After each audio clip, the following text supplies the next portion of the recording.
Nothing stands out to me here at first glance, just looking at the passage, but let's read it. Let's see what we get. They're kind of probably give us some sense of the blank in some way. Research shows that extreme success in one's field can paradoxically lead to future failures, as demonstrated by the career trajectories of many celebrated innovators.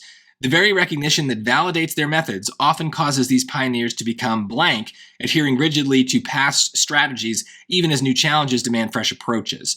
So there's clearly a connotation issue here, right? They're saying you're being successful, but then that leads to failure, so that's negative. So let's try to mimic that. The very recognition that validates their methods, that's very positive, often causes these pioneers to become something bad, right? So let's mimic the kind of double connotations, right? It's both positive and negative, but there's that each sentence is kind of saying both.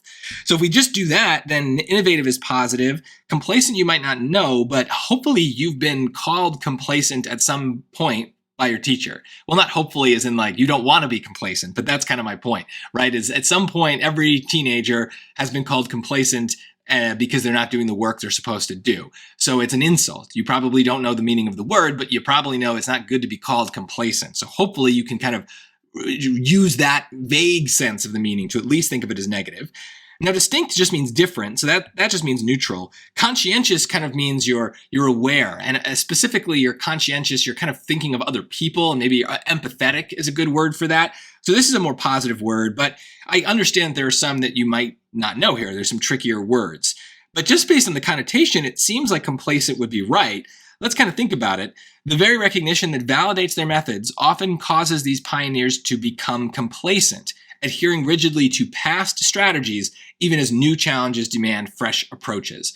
So when you're complacent, it means that you are kind of like, you're not thinking ahead. Specifically, you've kind of gotten comfortable with something, and that means you're not ready for that something to change, right? So I see this all the time with my students who I work with for the SAT. They get a great practice score, right? So 2-3 weeks before the real SAT, they take a practice test in Blue Book. They get an amazing practice score. They're really, really happy about it. They're like, yes, I'm going to nail this SAT. And then they get complacent. They don't really study for those last 2 or 3 weeks because they're like, I've already got it. It's under control. So they don't study, they don't review, they get overconfident. Maybe that's another good word for complacent, overconfident.